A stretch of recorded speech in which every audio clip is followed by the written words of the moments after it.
ఇగో ఇదొకటి రోజొక్క గమ్మత్ ఉంటుంది ఇలా.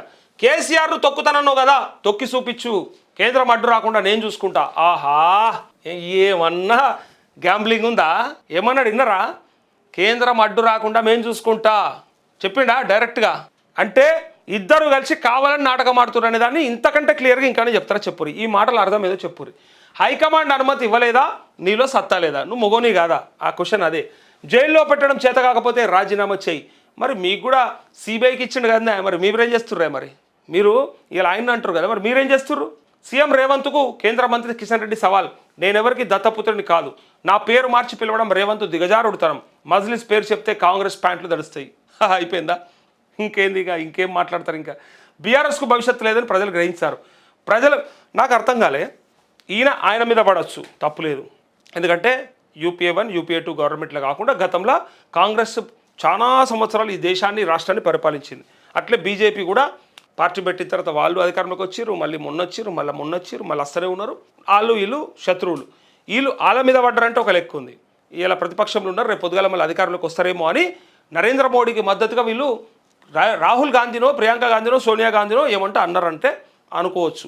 అటుపక్క కాంగ్రెస్ వాళ్ళకు కూడా ఇలా 3 సార్లు దేశ ప్రజలు వాళ్ళకి పట్టం కట్టిరు. మాకైతే సిగ్గే లేదు నిజంగా చెప్పాలంటే. ఈ దేశంలో మమ్మల్ని ఓటు దేక్తం లేడు, అయినా కూడా తిరుగుతూ ఉన్నాం. ఎన్నో కొన్ని రాష్ట్రాలలో వస్తే ఇక అదే గొప్ప అనుకుంటున్నామని మీరు బాధపడుతున్నప్పటికి కూడా, అరే ఎందుకు మమ్మల్ని ఎన్నుకుంటలేరనే బాధ విడిచిపెట్టి మీరు బీజేపీ మీద పడుతున్నట్టే. సరే, అది మీ లెక్క మీకున్నది, ఎందుకంటే మిమ్మల్ని ఆదరిస్తలేరు కాబట్టి మీ ఫ్రస్ట్రేషన్లో మీరు ఉన్నారు. ఎందుకంటే రాహుల్ గాంధీ కాశ్మీర్ టు కన్యాకుమారి లేదా కన్యాకుమారి టు కాశ్మీర్ ఆయన అంత పెద్ద పాదయాత్ర చేసినా, అంత పెద్ద యాత్ర చేపట్టినా కూడా మీకు పెద్దగా మద్దతు రాలేదనేది లెక్క. అదేదో మనం చూసినాం కదా. సో దాని లెక్కల మీరు మాట్లాడినట్టు ఒక లెక్క ఉంది. ఈ ఇద్దరు నడుమల కేసీఆర్ ఏం చేసిండు భయ్ మిమ్మల్ని? ఇలా తెలంగాణ ప్రాంతంలో ఉన్నటువంటి అతి ముఖ్యమైన పార్టీగా, ప్రతిపక్ష పార్టీగా, గతంలో 2 సార్లు అధికారంలోకి వచ్చిన పార్టీగా వాళ్ళ గురించి ఒక్కోసారి మేము అడుగుతాము. అసలు గాలిద్దరు నడుమల గీనేం చేసిండు? దోపిడీ చేసిండా? దోస్తుంటే మీరేం చేస్తారు? మరి ఇద్దరు ఏం చేస్తారు? ఈ దేశాన్ని కాపాడతామని పెద్ద బయలుదేరు కదా. 2 పార్టీలు కలిసి ఏం చేస్తారో చెప్పురు కదా. మీతో అయ్యేదేంది ఇప్పటిదాకా? దేశ ప్రజలను ఏడ దొరకబట్టిరు, ఏడాపిరు, ఇప్పుడు ఏం చేస్తారు? అసలు ఏమన్నా ఉద్ధరించిరా? మేమొస్తే మాకే ఇరి మేమేస్తాం, మేమొస్తాం మాకు ఇరి, మేమేస్తాం మేము చేస్తాం, అంతే.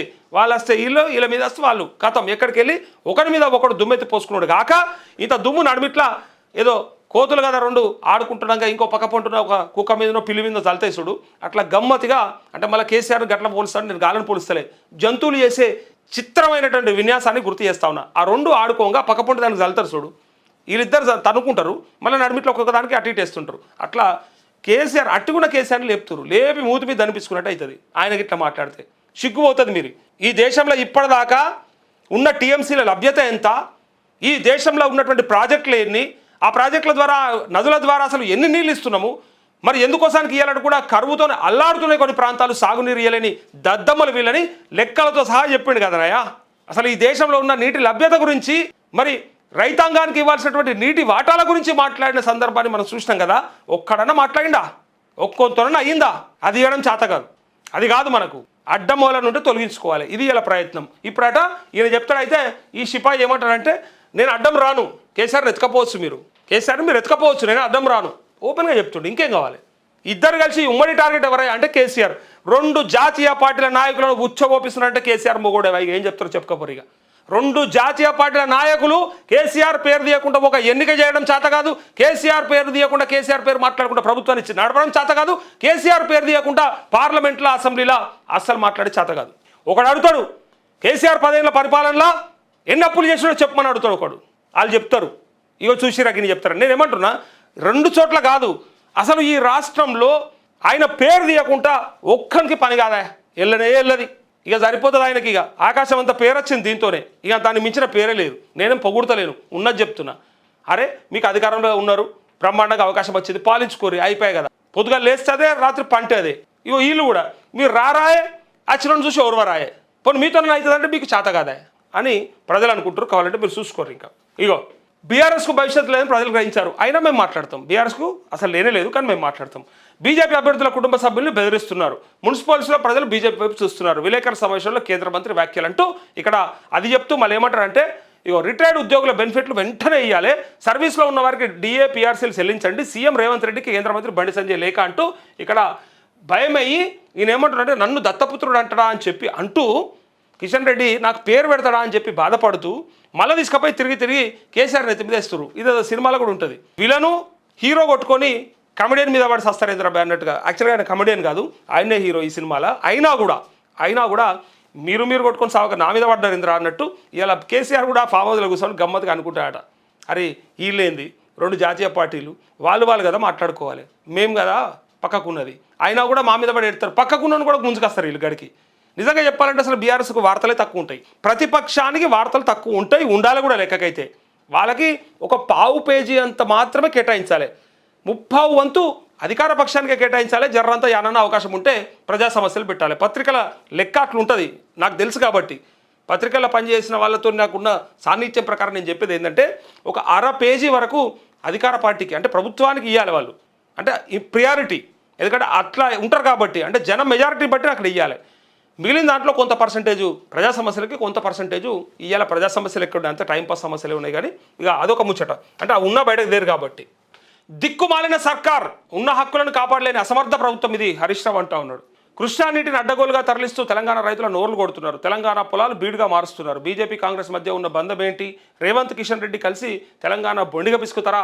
2 కేంద్ర మంత్రులు ఏం చేస్తున్నట్టు కేఆర్ఎంబీపై కనీసం రివ్యూ చేయరా? చంద్రబాబు రేవంత్ మధ్య ఫెవికాల్ బంధం ఉండొచ్చు, కానీ రాష్ట్ర హక్కులను ఆంధ్రాకి ఎందుకు రాసిస్తున్నారని హరీష్ రావు అంటే ఏమంటున్నారంటే, కృష్ణా జలాల దోపిడీని చేష్టలుడికి చూస్తున్నారు రేవంత్ రెడ్డి. ఎందుకు చూస్తున్నారా మరి? మీ గురుగారి కోసమా? గత నెల 28 నాటికే 664 టీఎంసీల నీటిని వాడుకున్న ఏపీ చూసిరా. లాస్ట్ మంత్ జనవరి 28 వరకే 664 టీఎంసీస్ వాళ్ళు వాడేసారు. ఏపీ నిర్వాకంతో అటు సాగర్ ఇటు శ్రీశైలం ఖాళీ అవుతున్నాయి. కోటాకు మించి 80% నీళ్లను దోసుకుపోతున్న సోయి లేదా? రాష్ట్ర ప్రభుత్వ నిస్సహాయతతోనే కేఆర్ఎంబీ సైతం ఏపీకే వత్తాసు. బీజేపీ కాంగ్రెస్ నేతలు కలిసి తెలంగాణ బొండిగా విసుకుతారా? ఉన్న నీళ్ళని దోసుకుపోతున్న ఉత్తరాలు రాస్తూనే ఉంటారా? కేసీఆర్పై ఏడుపు తప్ప తెలంగాణ హక్కులు రైతుల కోసం పట్టవా? అపెక్స్ కౌన్సిల్ మీటింగ్ను ముఖ్యమంత్రి ఎందుకు అడగరు? అక్కడ తన గురువు ఉన్నాడని రేవంత్ రెడ్డి భయపడుతుండా?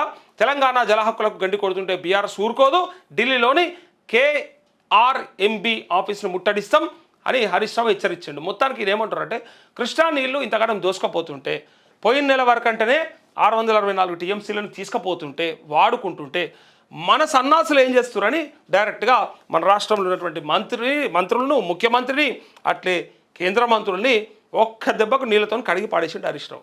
ఇంతకంటే ఇంకా ఏం ప్రశ్నిస్తారా? ఇంకేం అడగమంటారు? ఇంకేం చెప్పమంటారు? వాళ్ళు అయితే అన్నిటి పెట్టారు, భయంలోని కోడి బదార్ల గుడి పెట్టినట్టు అన్నిటి పెట్టేసారు వాళ్ళు. వాళ్ళకి ఏ బాధ లేదు, ఏ బాధరబందీ లేదు. ఎవరు దోచుకున్నా సరే, ఎవడు ఎత్తుకపోయినా సరే, ఎవడేం చేసినా సరే మాకు ఒకటే కావాలి. మాకు కావాల్సింది ఒకటే, మా దోపిడీ మాదే.